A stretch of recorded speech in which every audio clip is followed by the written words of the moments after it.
Hello everyone, मी professor Sneha संगा from SPM polytechnic college Kumte. मुलांनो, आजच्या ह्या व्हिडिओमध्ये आपण कन्झर्वेशन ऑफ इलेक्ट्रिक चार्ज म्हणजे काय पाहूयात.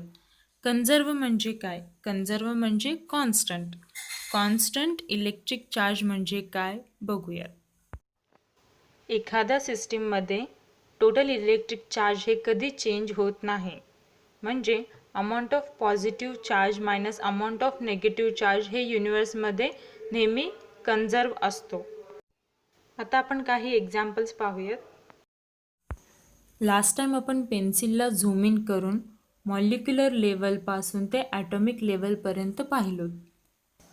तर आता एक्झाम्पल पेन्सिलच घ्यायला पाहिजे असं नाही.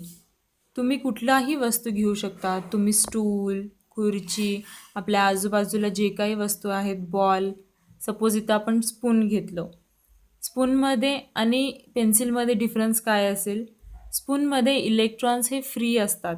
चमच्यामध्ये जास्त इलेक्ट्रॉन्स हे फ्री असतात, म्हणजे ह्याच्यामध्ये इलेक्ट्रॉन्स हे चांगले मूव्ह होऊ शकतात.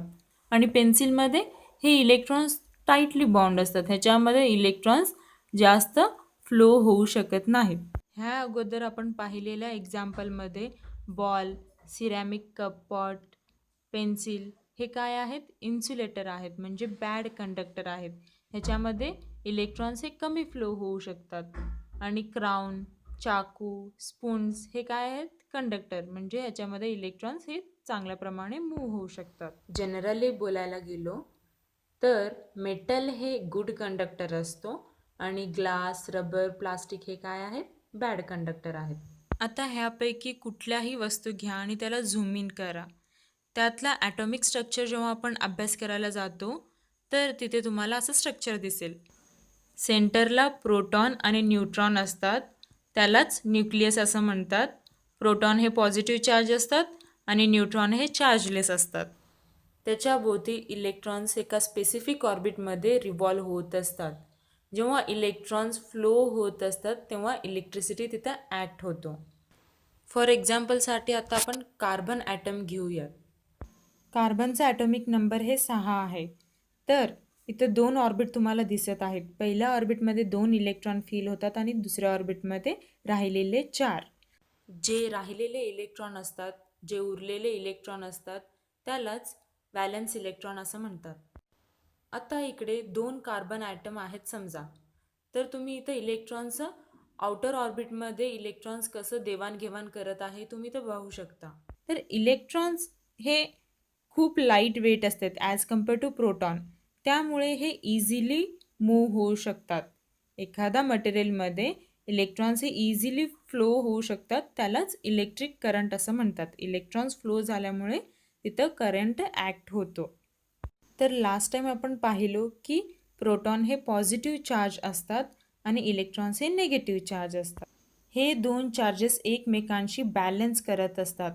इनसाईड ॲटममध्ये ॲटममध्ये हे बॅलन्स असतात, त्याला नेट इलेक्ट्रिक चार्ज असं म्हणतात. सपोज 1 प्रोटॉन आणि 1 इलेक्ट्रॉन जेव्हा असतो तर तेव्हा त्याला लोएस्ट पॉसिबल एनर्जी लेवल असं म्हणतात, म्हणजेच हे ग्राउंड स्टेटमध्ये असतो. कळते का तुम्हाला? ओनली 1 इलेक्ट्रॉन अँड 1 प्रोटॉन असतो म्हणजे तिथं ग्राउंड स्टेट असतो. सगळ्यात लीस्ट म्हणजे ग्राउंड स्टेट, व त्यालाच आपण लोएस्ट एनर्जी लेवल असं म्हणतो. ॲटममध्ये एनर्जी लेवल्स असतात.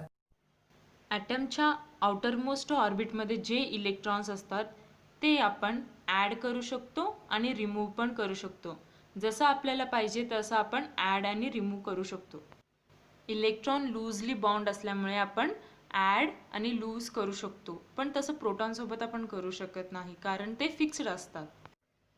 जेव्हा ॲटममध्ये प्रोटॉनचं संख्या जास्त असतं तर तेव्हा प्रोटॉन्स हे जास्त असतात, मग त्याला पॉझिटिव्ह चार्ज असं म्हणायचं. आणि जेव्हा इलेक्ट्रॉनचं संख्या जास्त असतं तेव्हा ते निगेटिव्ह चार्ज असतो. इथं लिहिलेलं आहे बघा. जेव्हा जास्त इलेक्ट्रॉन्स असतात ॲज कम्पेअर टू प्रोटॉन तर तेव्हा नेगेटिव्ह चार्ज ॲटम असं म्हणलं जातं. आणि जेव्हा इलेक्ट्रॉनचं संख्या हे कमी असतं ॲज कम्पेअर टू प्रोटॉन तर तेव्हा पॉझिटिव्हली चार्ज असं आपण म्हणायचा. आणि इलेक्ट्रॉन्स हे लूज आणि गेन होत असतात तेव्हा त्या ॲटममध्ये इलेक्ट्रिक चार्ज ॲक्ट होतो, म्हणजे एका ॲटमपासून लूज होऊन दुसऱ्या ॲटमपर्यंत जातो आणि दुसऱ्या ॲटमपासून लूज होऊन तिसऱ्याकडे जातो, म्हणजे तिथं इलेक्ट्रिक चार्ज ॲक्ट होतो. आपल्याला तर माहिती आहे की ॲटममध्ये प्रोटॉन असतात, हे आपण लाल रंगाने दाखवतो, आणि इलेक्ट्रॉन असतात म्हणजे हे प्लसमध्ये असतात, ते निळ्या रंगाने इथे दाखवलेलं आहे. तर न्यूट्रल जे असतं आपण कलर छटाने बघूया, तर लाल आणि निळा मिळाला तर पर्पल कलर होतो, मग इथे पर्पल कलरनी दाखवलेला आहे.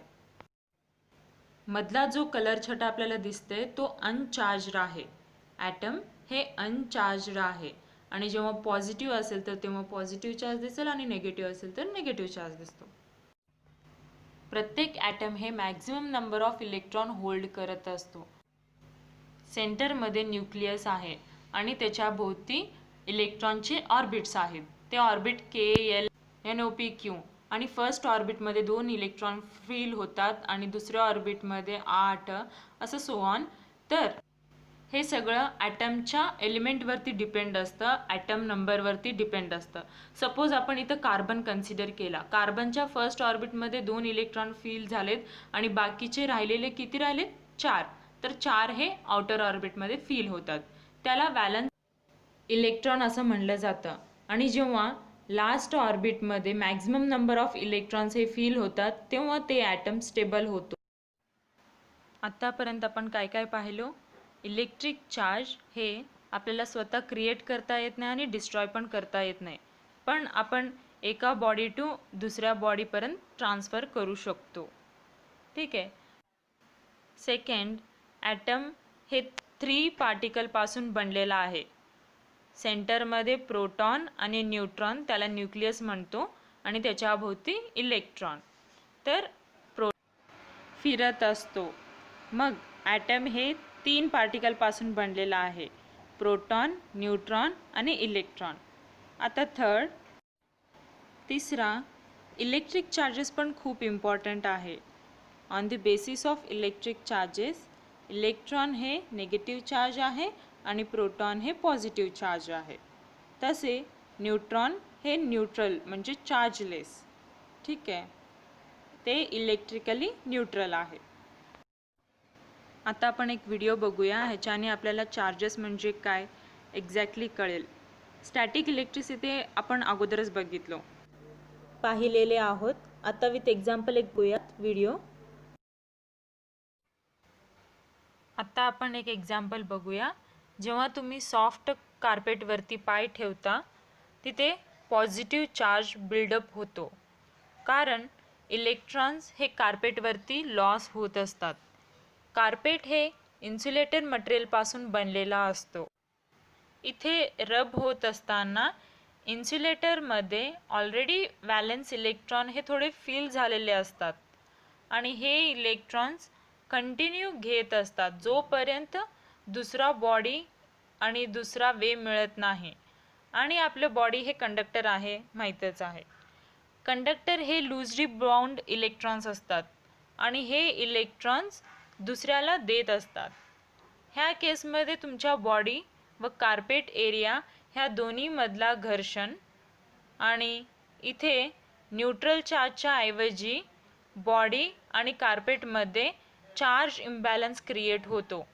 आता तुम्ही मेटल ऑब्जेक्टला टच केला की स्लाइटली करंट ॲक्ट होतो व लगेच आपल्याला चटका बसतो. हे का होतो? कारण दरवाजा हे मेटल आणि कंडक्टर असतो. इथे कंडक्टरमध्येही लूजली बॉन्ड इलेक्ट्रॉन्स असतात. चार्ज इम्बॅलन्स रिस्टोर होण्यासाठी हे इलेक्ट्रॉन्स इझिली तुमच्या बॉडीमध्ये मूव्ह होतात आणि करंट बसतो. नैसर्गिकरित्या नेहमी न्यूट्रल चार्ज इक्विलिब्रियम असतो आणि नेट चार्ज हे 0 असतो. चौथा, न्यूट्रल ॲटममध्ये इक्वल नंबर ऑफ इलेक्ट्रॉन आणि प्रोटॉन असतात, म्हणजेच neutral atom contains equal number of electrons and proton. पाचवा, इलेक्ट्रिक चार्जचं बिहेवियर हे 2 टाईपमध्ये डिवाइड आहे. एक आहे ते इलेक्ट्रोस्टॅटिक्स आणि दुसरा आहे इलेक्ट्रोमॅग्नेटिक्स. चार्जेस हे जेव्हा रेस्ट पोझिशनमध्ये असतात तिथे एक्सचेंज होतो, त्याला म्हणतात इलेक्ट्रोस्टॅटिक्स. आणि इलेक्ट्रोस्टॅटिक्स आपल्याला माहिती आहे. इलेक्ट्रोमॅग्नेटिझम आपण पुढच्या लेक्चरमध्ये पाहणार आहोत.